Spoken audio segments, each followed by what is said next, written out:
Hello everyone. तो आज हम फिर से आ चुके हैं द लीजेंड ऑफ हनुमान का पार्ट 8 लेके।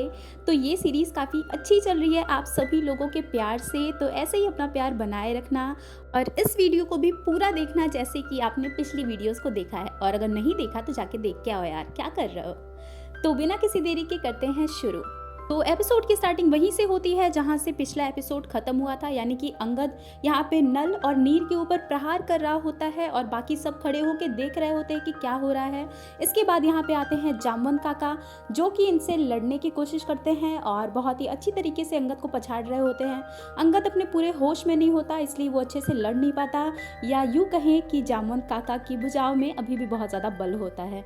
तो वो बहुत अच्छी तरीके से अंगद को यहाँ पे संभाल रहे होते हैं और कि सभी लोग यहाँ पे जामवंत काका का ये रूप देख के बहुत ही अचंभित हो जाते हैं कि इस उम्र में भी वो इस तरीके से लड़ाई कर पा रहे हैं, यानी कि कुछ तो खास है उनमें। इसके बाद हम देख पाते हैं कि अंगद को वो देखते हैं कि उसकी आंखें यहाँ पे काली पड़ रही है, तो वो बोलते हैं कि तुम्हारे साथ क्या हुआ है। फिर हमें फ्लैश होता है इस सीरीज़ का नाम द लीजेंड ऑफ हनुमान।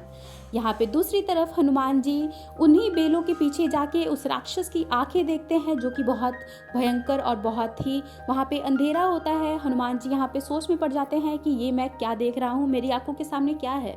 तो वो पूछते हैं कि तुम्हारी मालकिन कौन है।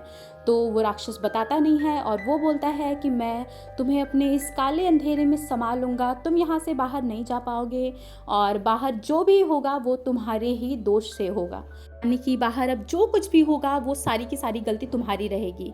माता सीता को तुम बचा नहीं पाओगी, वो वहाँ पे रावण के द्वारा मारी जाएंगी। माता सीता के दुख में भगवान राम मारे जाएंगे और भगवान राम ही नहीं रहेंगे तो लक्ष्मण जी कर क्या करेगा, यानी कि सभी के सभी तुम्हारी वजह से मर जाएंगे। और यहाँ पे दूसरी तरफ अंगद को जामवंत काका संभाल रहे होते हैं और वो बड़ी ध्यान से गौर करते हैं हरिया के ऊपर, जो कि ये सारी चीज़ें देख के भाग रहा होता है। तब जामवंत काका बोलते हैं कि ये सारा किया धरा हरिया का है, तो नल और नीर उसे जल्दी से पकड़ो। वो सब पकड़ने के लिए हरिया को भागते हैं दूसरी तरफ और यहाँ पे जामवंत काका वापस से अंगद से लड़ाई करने लगते हैं और अंगद भी यहाँ पे लड़ाई करके हार मान चुका होता है। उसमें अब और ज़्यादा शक्ति नहीं होती क्योंकि उसके ऊपर होता है जादू का असर। दूसरी तरफ यहाँ पे हनुमान जी बिल्कुल मूर्छित हो चुके होते हैं और उनको कुछ भी समझ में नहीं आ रहा होता कि उनके साथ क्या हो रहा है, क्योंकि उनके ऊपर अंधेरे का साया पड़ने लगता है और उनकी बुद्धि यहाँ पे धीरे धीरे कम होने लगती है। और वो राक्षस पीछे से बोल रहा होता है कि मैं तुम्हें मार डालूंगा, तुम यहाँ से बाहर जिंदा नहीं जा पाओगे, बाहर भी सारे के सारे लोग मर जाएंगे और मेरा अंधेरा ऐसे ही पूरी दुनिया को खा जाएगा, मैं अपनी मालकिन को खुश कर दूंगा। यहाँ पे दूसरी तरफ निर्माड़ी आके अपने लोगों को बताती है कि बाहर बहुत ही ज़्यादा बुरा माहौल चल रहा है, आपने जो चीज़ें की हैं वो बिल्कुल सही नहीं है। अंगद वहाँ पे मरने की कगार पे है और हनुमान अंदर जाके फंस गया है, मुझे उसकी मदद करनी पड़ेगी। आपको अगर नहीं आना तो मत आइए, लेकिन मैं उनकी मदद करने ज़रूर जाऊँगी। यहाँ पे सुकेतु भी सोच रहे होते हैं कि कहीं निर्माड़ी सही तो नहीं कर रही। निर्माड़ी वहाँ से बाहर आ जाती है और ये लोग देखते हैं कि हरिया के पास एक विष का प्याला पड़ा होता है। जामवंत काका उसको बहुत ज़्यादा सुनाते हैं, बहुत ज़्यादा डांटते हैं कि तुमने ये क्यों किया। हरिया बोलता है कि अगर मैं ऐसा नहीं करता तो वो मुझे मार डालती, वो मुझे खा जाती, वो मुझे ख़त्म कर देती। तो सभी लोग उससे पूछते हैं कि तुम किसकी बात कर रहे हो।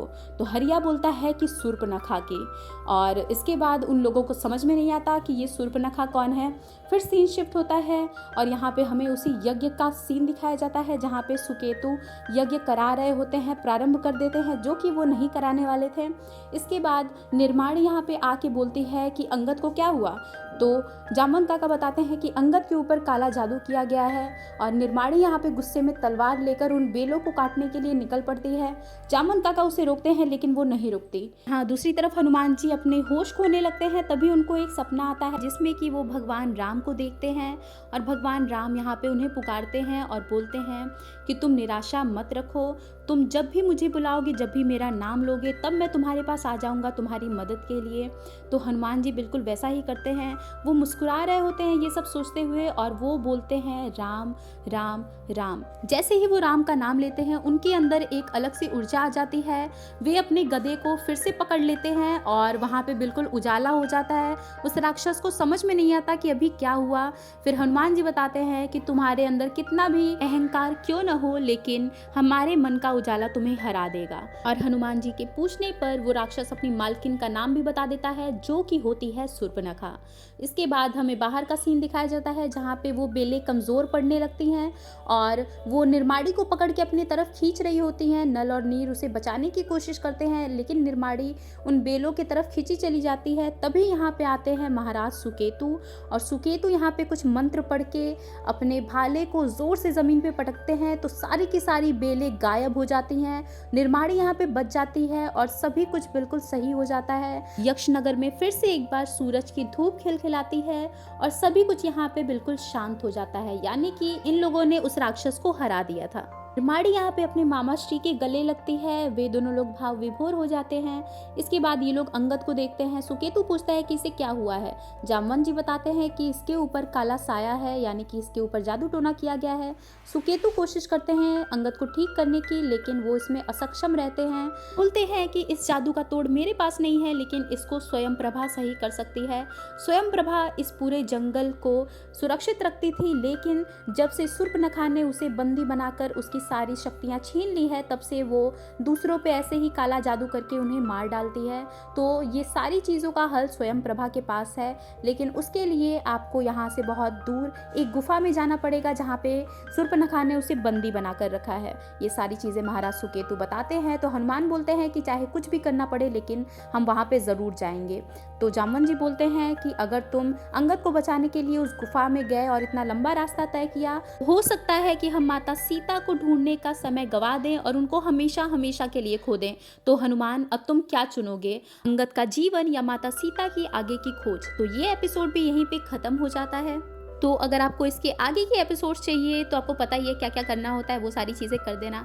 यार आप लोग आते हो, वीडियो देखते हो, आप लोगों को वीडियो अच्छी भी लगती है, लेकिन आप लोगों से एक कमेंट नहीं होता, एक लाइक नहीं होता और सब्सक्राइब तो बिल्कुल ही नहीं करते। तो प्लीज़ यार ये सारी चीज़ें कर दिया करो ताकि हमें भी वीडियो बनाने में थोड़ा अच्छा लगे और जल्दी वीडियोज़ आएँ। तो बाय।